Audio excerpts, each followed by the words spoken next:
gudoomiyaha maamulka gobolka Hiiraan ee dowlad goboleedka Soomaaliyeed ee Hirshabelle Mudane Cali Jeyti Cismaan way weheliyeen xildhibaan Cabdulqaadir Maxamuud Abubakar Dhagweyne oo kamid ah mudanayaasha baarlamaanka dowlad goboleedka Soomaaliyeed ee Hirshabelle iyo saraakiil ciidan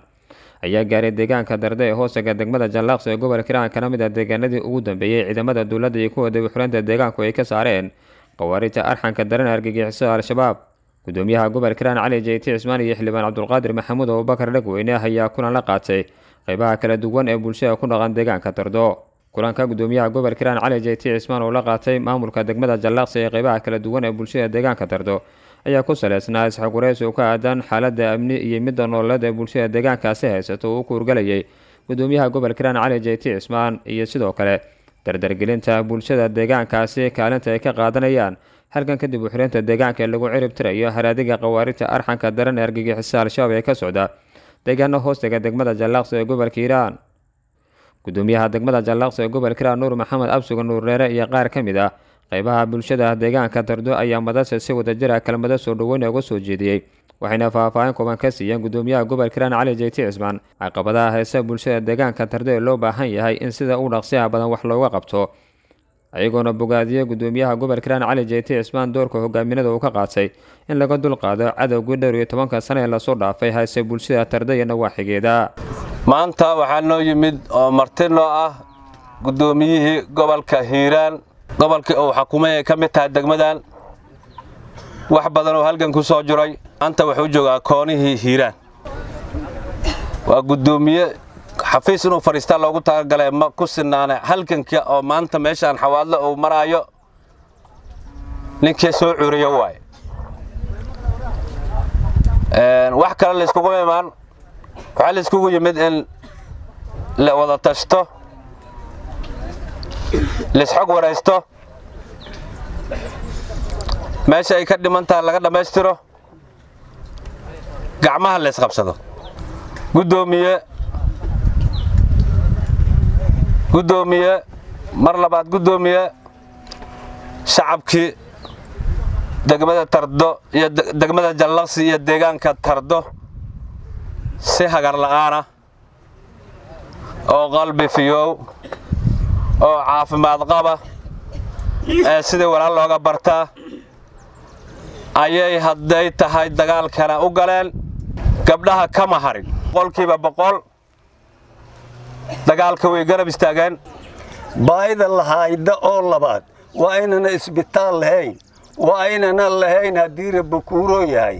in waxbarasho lahayn waa in dugsi sare lahayn waa in dadka iyo abaarihiigeen qof walba ay jilbaa qabsatay waxa codsanaynaa inay baahidaas lagu taagan tahay hadda tardahaas la taagan yahay oo furunta dagaal oo jiro waxa dhaxdiisa laga aruuriyaa dad haddii rabbi kuuro yahay awada dib mashidan la leeyahay oo haddii loo tago hal kuway biyaheeda cabeen ay iridda ka dhooban yihiin oo wax beer la oo beegma dameer baa noqda ay ku qoryeystaan ee uu iridda ka fadhin. xildhibaan Cabdulqaadir Maxamuud Abubakar Dhagweyne oo kamid ah mudanayaasha baarlamaanka dowladda Hirshabelle qaybna ka ah wafdiga gudoomiyaha gobolka Hiiraan Cali Jeyti Cismaan ee gaaray deegaanka Dardo iyo Korneyl Cabdullaahi Barre Cilmi oo taliyaha ciidanka dib u xireynta deegaanka ayaa dhankooda halkaas ka hadlay. qawaariijta meelaha laga dagaalamay waxa kamid ah oo sida sharaftana lagu la dagaalamay oo dhagaxa loo qaatay oo markii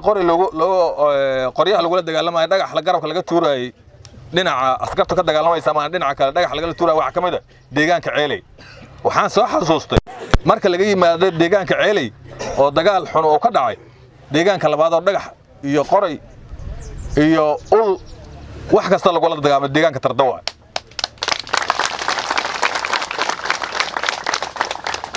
taas cid u malaysa been ma ahan ana ka cadaynayna dagaalka joogno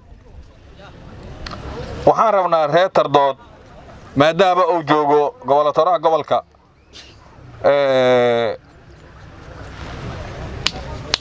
waxa oo dhiman anagoo ka codsanayna gobolka iyo dawladda federaalka intaba reer Dardood in meel lagu soo sheego dawladaysan ilaa shabaab meeshaan oo ka guuro oo meel kale ilaahay looga wado ama gacanta inaan ku dhamayno in reer Dardood aan laga tagin dawladana ka codsanayna macal gobolka marka hore waxaan rabaa inaan idin mahad celiyo waxaan idin leeyahay waa mahadsantihiin aada u mahadsantihiin mahadu haydiga gaarto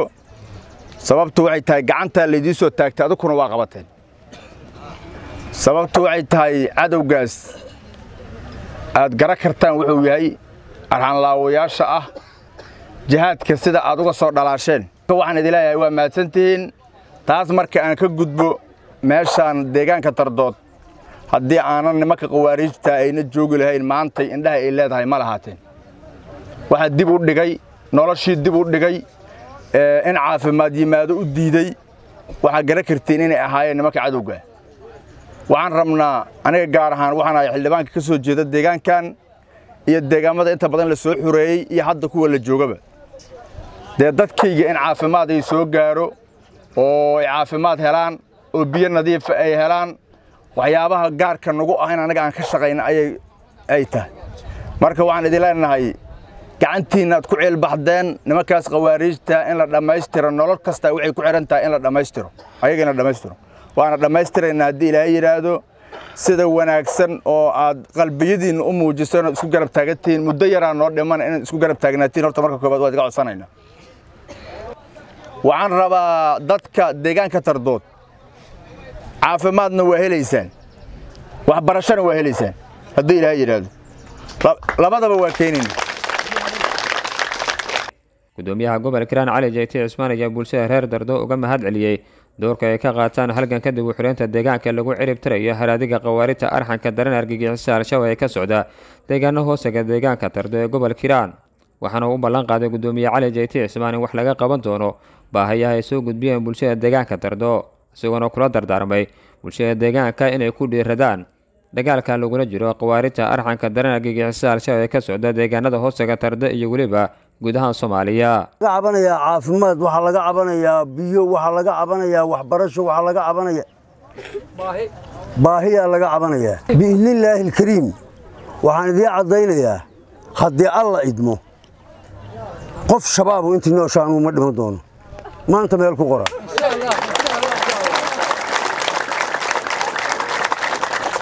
iidanka ilaahay baa wax kasta ku suura galaan laakiin waxaan rumaysnahay iidanka ilaahay oo iidankeena ahayn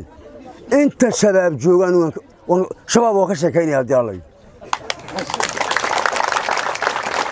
daliishana waa idin cadaynayaa cadaaladda ilaahay intaa waa ka weyn tahay arrinta adeerkay ka hadlay problemka xagga caafimaadka waxbarashada problemka ka jira waa garan karnaa deegaankan iyo deegaamo badan oo lamida inay ka jiraan maanta laba shay shirkeenu ku saabsanaa horta inaan isbarano wajahan waxyaabaha ka cabanaysaan inaan dhageystana qodobkayga labaad ay ahay inaan idin mahad celiyana waa rabay sida aad cadawga ula dagaalanteen ee aad u naafayseen ee aad uga qayb qaadateen ee aad dhalinyarada u soo dhaweyseen wiilashiinii ah oo ciidanka ah midabkay doonaan ha lahaadeen saad u soo dhaweyseen waa idinka mahad celinaya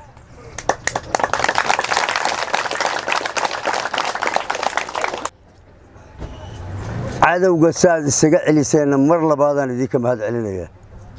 in lagu dhiiradana waa rabaa Qaalid Maxamed Ismaaciil Kacse warbaahinta qaranka deegaanka Tardood gobolka Hiiraan